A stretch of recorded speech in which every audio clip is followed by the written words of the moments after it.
আজকে তোমাদের নতুন একটা রেসিপি করে দেখাচ্ছি। শীতকালে কোনো ভালো মন্দ না খেলে হয়?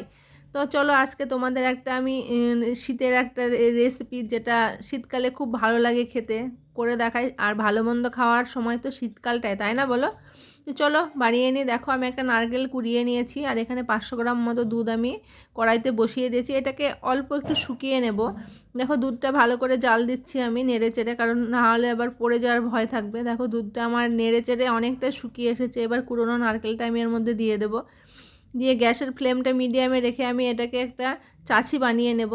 দেখো আমি এটা দিয়ে এবার নাড়তেই থাকবো অনবরত, কারণ এটা ধরো লেগে যাওয়ারও ভয় থাকবে। দেখো খুব সুন্দর ফুটে উঠেছে। এইভাবে আমি নেড়ে নেড়ে এটাকে শুকিয়ে নেব। দেখো এবার আমি চিনি দিয়ে দিলাম। মিষ্টিটা অবশ্যই তোমরা তোমাদের স্বাদ মতো দেবে। দিয়ে দেখো রেডি হয়ে গেছে আমার নারকেল দুধ দিয়ে যে চাছি, সেটা রেডি হয়ে গেছে। দিয়ে দিয়েছি ওর মধ্যে আমি কলাইয়ের ডাল, 1 বাটি মতো কলাইয়ের ডাল দিয়ে দিলাম।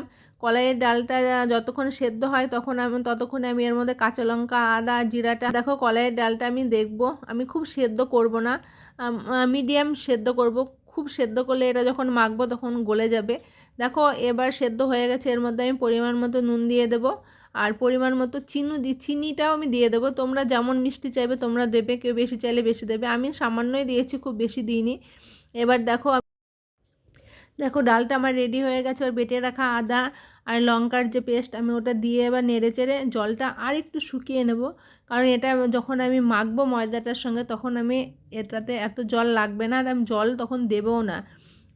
দেখো আমার এটা জলটা অনেকটা শুকিয়ে গেছে। এবার একটু ঠান্ডা হওয়ার জন্য আমি রেখে দেবো, কারণ গরম গরম এটাতে মাখা যাবে না। হালকা যখন থাকবে গরম, তখন আমি দেখো এর মধ্যে ময়দা দিয়ে দিলাম।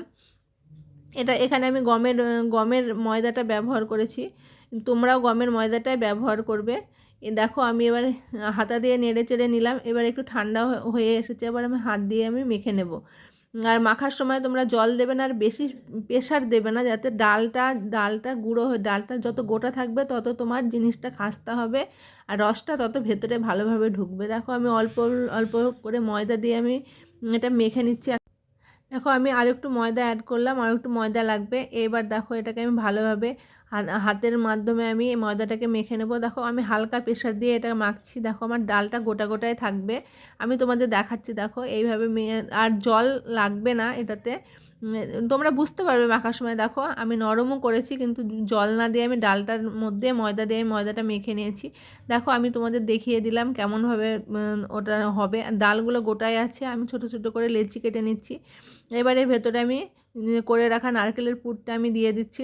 দেখো তোমরা তোমাদের মতো শেপ দেবে, আমি পুলির মতোই শেপ দেবো, কিন্তু একটু গোল রাউন্ড রাউন্ড শেপটা রাখবে। ভালো করে মুখটা তোমরা বন্ধ করে নেবে, নাহলে তেলে দিলে এটা ফেটে যাবে।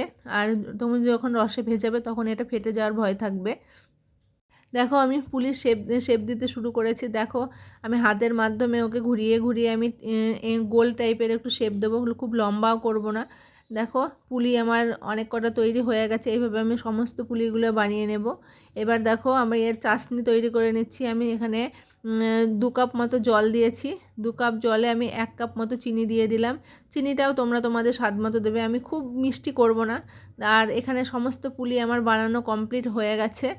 দেখো এইগুলো এবার তেলে হালকাভাবে আমি ভাজবো। এটাকে একটু সময় নিয়ে ধীরে ধীরে ভাজবো। আর এদিকে চাশনিটাও আমার প্রায় রেডি হয়ে এসেছে। যখন চাশনি তৈরি করবে এর মধ্যে তুমি 2-3টে তেজপাতা দিয়ে দেবে, আর আমি 2-3টে এলাচও থেতো থেতো করে এর মধ্যে দিয়ে দেবো, তাতে কি এর যে ফ্লেভার সেটা থাকবে, আর এর গন্ধটাও খুব ভালো লাগবে। আর দেখো আমার এলাচটা দেওয়া কমপ্লিট হয়ে গেছে। এবার আমি এই চাশনিটাকে ঢেকে আমি এটা রেখে দেবো। দেখো এখানে পুলি সমস্ত বানানো কমপ্লিট হয়ে গেছে। এদিকে কড়াইতে আমি তেল বসিয়ে দিয়েছি, অবশ্যই সাদা তেল দিয়ে ভাজবে। দেখো তেলটা আমি গরম গরম হচ্ছে, তেলটা গরম হয়ে গেছে। এবার ফ্লেমটা আমি মিডিয়ামে দিয়ে দেব। এবার এক এক করে পুলিগুলো আমি আস্তে আস্তে ভেজে নেব। হালকাভাবে একে উল্টিয়ে পাল্টিয়ে ভাজবো, কারণ এটা ফেটে যাওয়ার ভয় থাকতে পারে। দেখো আমি হালকাভাবে এটাকে মিডিয়াম ফ্লেমে আমি এটা ভেজে নেব।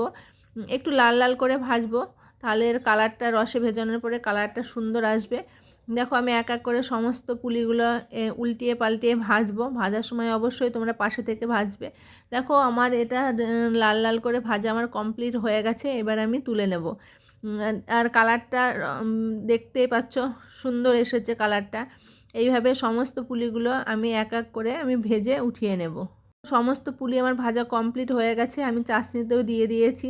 এবার আমি এটাকে একটু সময় দেব ভেতরে রসটা ঢোকার জন্য। দেখো ভেতরে যখন ঢুকবে এর ওপরের বডিটা একটু নরম হয়ে যাবে, তখন জানবে এটা পুরোপুরি পারফেক্ট তৈরি হয়েছে। সবাই আমার চ্যানেলটাকে লাইক করো, সাবস্ক্রাইব করো, পাশে থেকো।